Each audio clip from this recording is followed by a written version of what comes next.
bandiraɓe min calmini mon moni kala inde mum e yettode mum hande émission Sénégal men koko waɗi duƴƴal patam lamal ari ɗo henna e nokku Amadou Ndongo mo ganduɗa jeeya ko wuuro ene wiye Galoyabe. Émission Sénégal men e WINNDERE-TV no wowi wadde ni kala e saaha ƴewat goto e ɓiɓɓe leydi ndi kono kadi taw kadi goto e ɓiɓɓe leñol ngol taw ko yimɓe fattam lamiɓe ene jeeya e ɓen hande Alaji Amadou Ndongo ko adi foof calmina bandiraɓe dendagal bandiraɓe yeeɓoɓe émission Sénégal men taw koye WINNDERE-TV. mi salmina bandiraɓe foof e hettoɓe WINNDERE-TV e yeeɓoɓe ɗum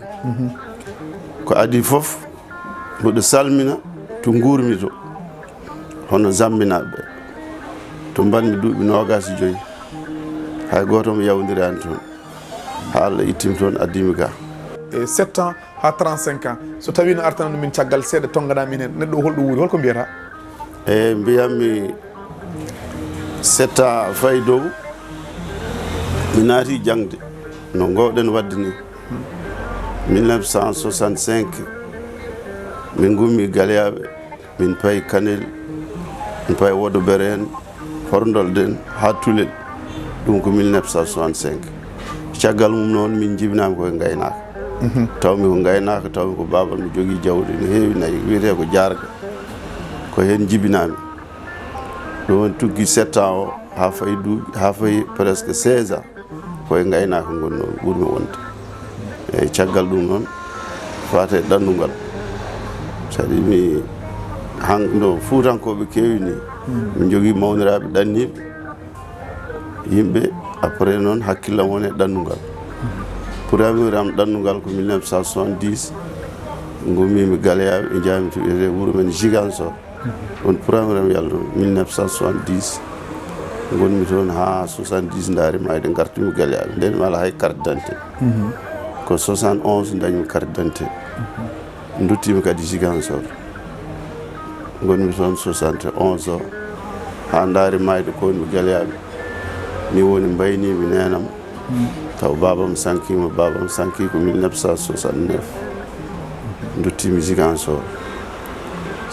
fof gadimi wadde commerce mi meeɗa nadde école ɓurano kadi ko seeɗa joni noon wonmi ɗon ha 73 ɓennumi paami Côte d'Ivoire gonmi Côte d'Ivoire ha ko Allah haaji kisami janggumi ɗon ko machine ha mbawmi machine o kono noon hakkillam ala ɗon hakkillam woni ko Afrique centrale min mi meeɗa yidde Europe won noon mawnam dewɗo e afugal amen o woni ko jamatere ko on tan jiyammi won noon o arti amen 1966 e gartugal bangal fayida ala fof ko waɗani e wuuro amen nden ko wuuro ngo fof holtini o woni ɗon 3 mois subaka ko jawdi kikiɗe ko jawdi ɗum noon yooɗi kam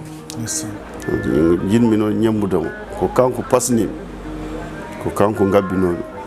to Afrique centrale to ko won basal kaljinnogal neɗɗo o ene yiiɗi firtude beele ene momta ɗeɗon caɗele walla ala ko yidde tan heɓande hoore muɗum eyyi aɗa andi enen sa jibinama Fouta a tawi bamane jogui nayyi mbatta considéré hoorema ko a wasani par ce que aɗa ñama laccire kosam sa yiiɗi kosam a heɓat sa yiiɗi tew a heɓat kono noon hankkadi ngal dañal natti yodde en par ce que won ɗanniɓe garti mbaɗi hunde gaynako wawa wadde ɗum ndemowo wawa wadde ɗum gawowo wawa wadde ɗum surtout jamanteruji e on temps Alaji Sidi Diaw en to Horndolde gaddi otoji to wojje ndiyam Alaji Yaro Bas en ngari mbaɗi hundeji mawɗi ene yewtire to yimɓe piije fof ɓe jamanteruji kadi mawne mo jiɗɗa baba goto ene ko hen jeeya andu hen hakkille ma wonata hakkillam woni e yaade pour yidde firtude hunde beele Allah ne hokkami arsugue mi waɗa noon banni walla ɓuura hol ane mananmo kadine e gimmiɗa ko wayno Côte d'Ivoire en jaaɗa manan ko to jamanteruji ɗi kalte to ko wayno Zahir en gummimi Abidjan ko 1974 e mois de novembre nanmi Brazzaville ko le 29 novembre 1974 koye lawol less noon ndewmi takel mi jolle train ha Bourguina oto ha Niger min naati Nigéria min jeehi Cameroun to wiyete Garawa Gawndere payi Yaoundé min gummi ɗon kadi mi ƴetti otoji mi payi Centrafrique entre Centrafrique et Brazzaville ko bateau on a fait 15 jours hakkude Brazzaville hakkude Centrafrique et Brazzaville waɗi 15 jours nder bateau le 29 novembre nani Brazzaville jippimi ko mawɗo men goto ne wiye Alayji fowru Ndiaye on saaha Congo Zaire wiyeteno en wanno histoire yimɓe ne mbaɗa refoulé jamanteruji kewɗi ne garta ɗon jooɗino kanko woni jaatigi fuutankoɓe fof hay wona fuutankoɓe hay malnaɓe kanko wonno jaatigi men plus de 100 personnes ene wottotono galle makko ɗon hirtotono galle ko neɗɗo baɗɗo galle e nder Brazzaville ko on min jippi ha jiitumi bandiraɓam patumi to bandiraɓam caggal no jiiruɗa bandiraɓe ma holno natirɗa golle beele ko ɗaɓɓoynoɗa ko a dañi ɗum 100% walla 50% walla hitande fof jikkata wane ha penda gartuɗa eyyi c' est à dire aɗa andi aduna kanko yana ummito nde gonmi Brazzaville nde gadirimi ko janggude machine ha mbawmi kono hakkillam ala e ɗum nden ambassadeur men goto no wonno ɗon ne wiye Samba Ndiaye omo yiiɗi sukaɓeɓe o yiiɗi nawtude ɗumen Sénégal mi alano passeport joguinomi tan ko carte d' identité omo aranno galle foro ɗo o wi kam komi cukalel nden entre 16 ans et 17 ans jarami o wi kam an ala fof ko mbatta ɗo ar hoot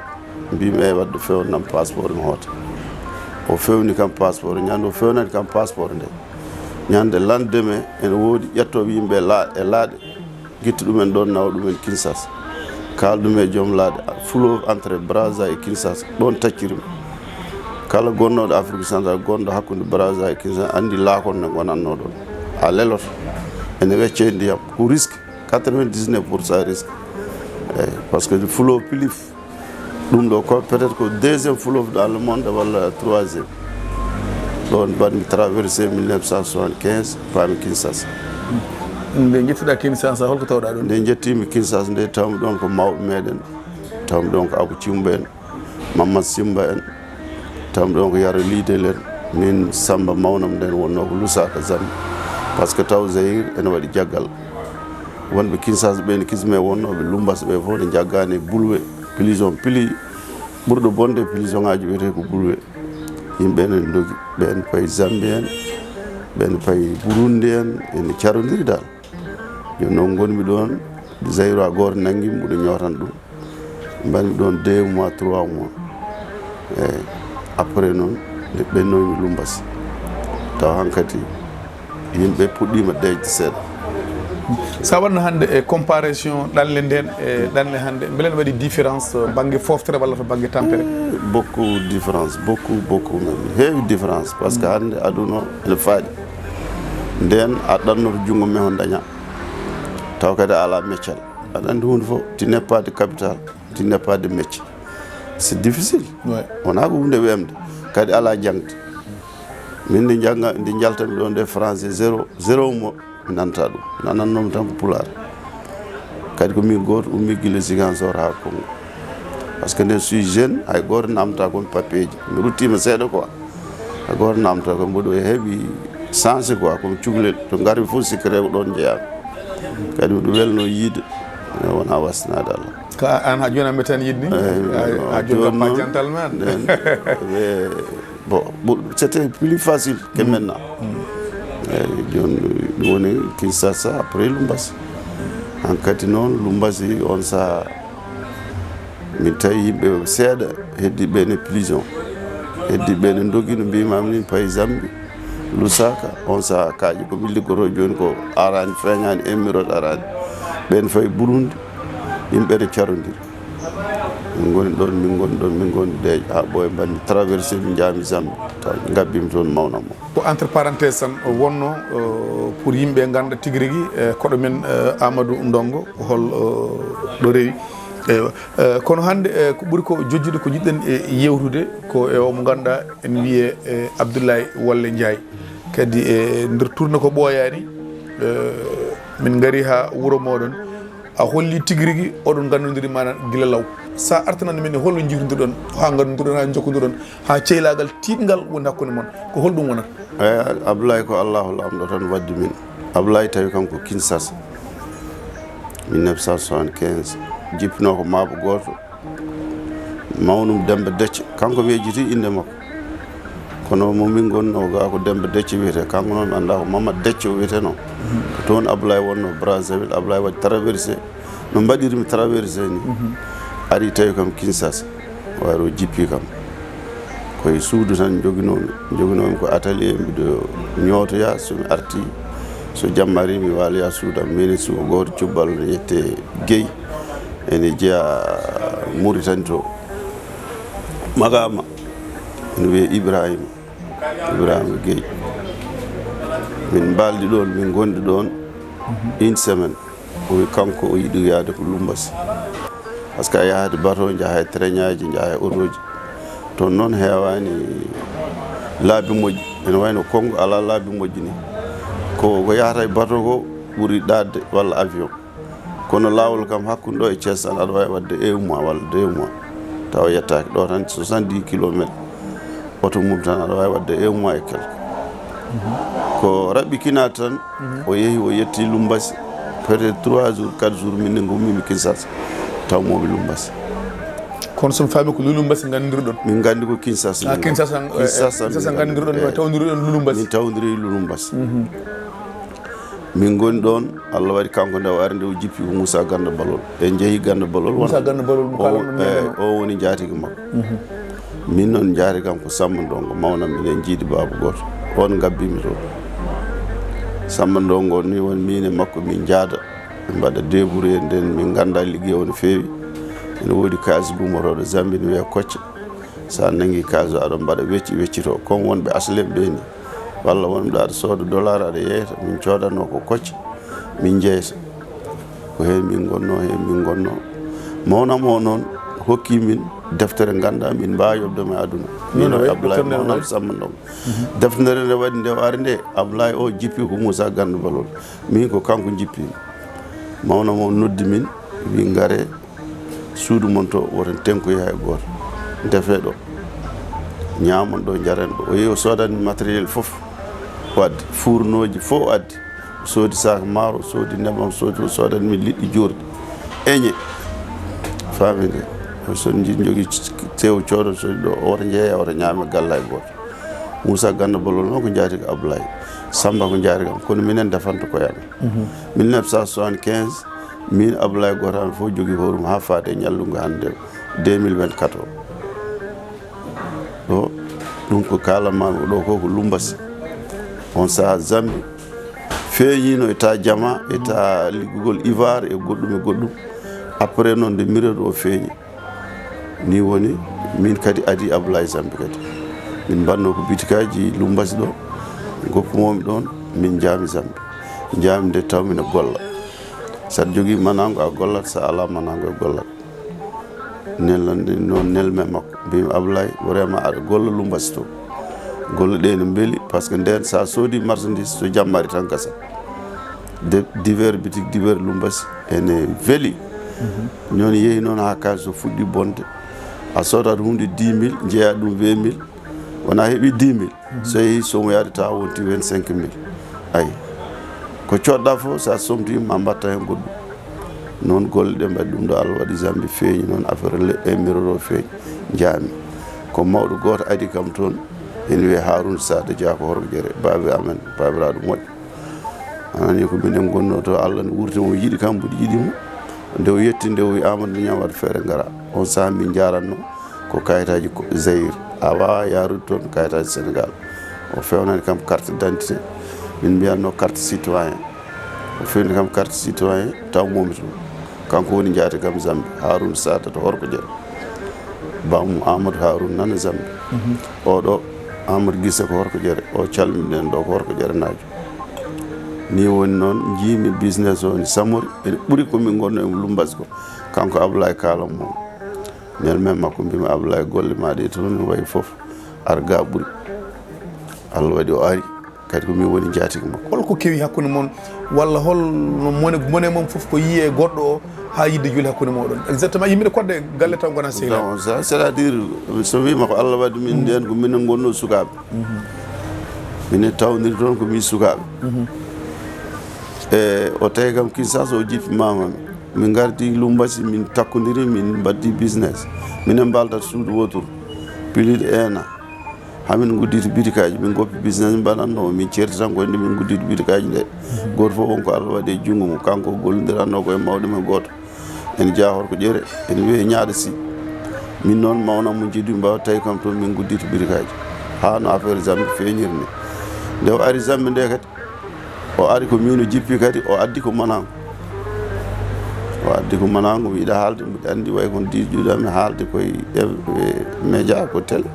mi yiɗa wiide ko télé o addi kono ko addi toon ko nden heeɓe ngari ɗon gaddani ɗum eyyi Allah waɗi o ari ko min o jippi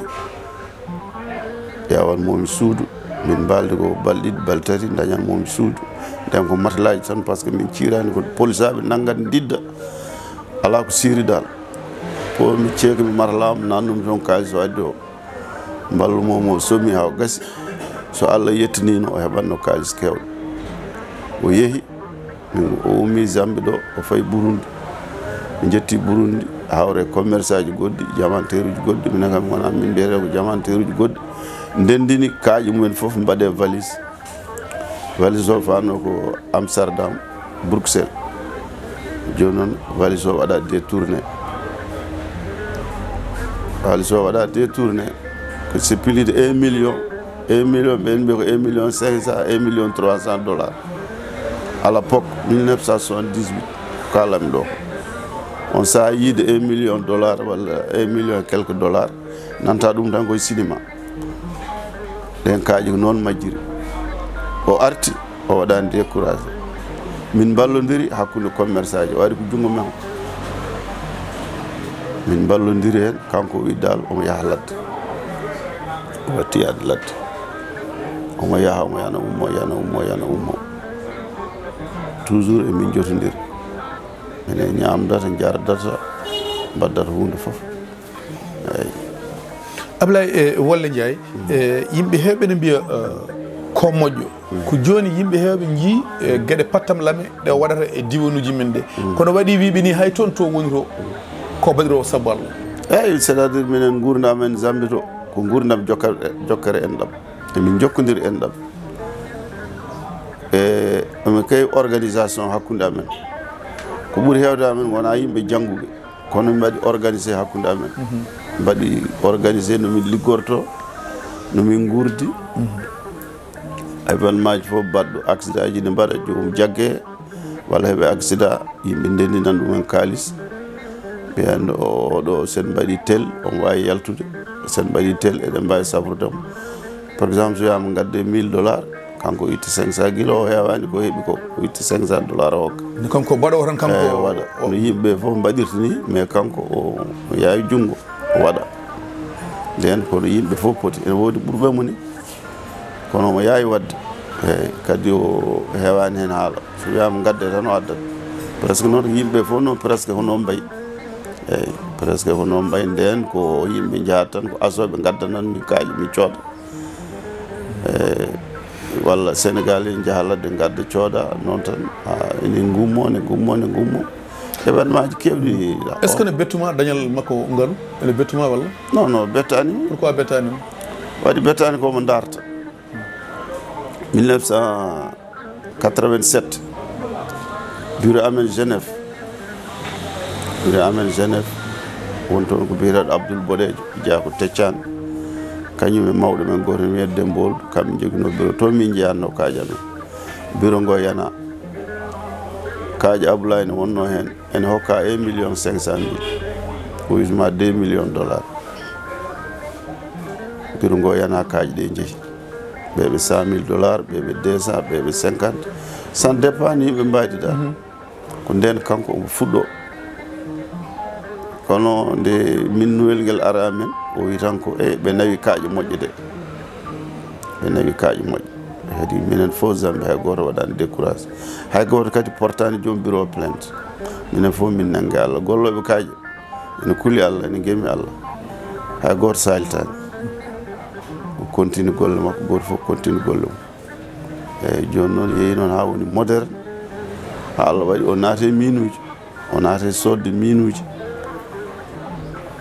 min noon ko waɗata ko investissement lourd way kono wadde pétrole ni kono wadde pétrole et gaz ni c'est pas quelque chose facile ma jogoɗa doole ma jogoɗa doole bo Allah waɗi omo jogii omo joƴi mo heewi peeje par ce que meeɗi wiide neɗɗo wiyata ala commerce wiyata ala mi ronke yejjidde ngol konngol 1979 dow daɗɗude emin leeli on ko woodi garɗo o hongi min wonko sohluno yam mbimi vraiment mi ala o ɗaccinama ha ɗeɗo mi ala dal on yeeyoyi ndongo neɗɗo wiyata ala a porman mo tan a wiyannomo janngo walla ɓaawa janngo aɗa wawi ɗo e wedde keɓen koye dama woni to kaaƴe gollete eɗen mbawi findinirede ɗo kaaƴe keɓen ko hay goto anda a wiyannomo janngo tan walla ɓaawa janngo eyyi donc neɗɗo mbaɗɗo courage neɗɗo noon watta décourage so dañi nañata yimɓe par ce que to naati ɗo ko risque won heewɓe naati to naati ɗo jaltani won waɗɓe minuji ko rewa finalement ndewa ñamala ko joguino jeeyi galleji mumen won sokaɓe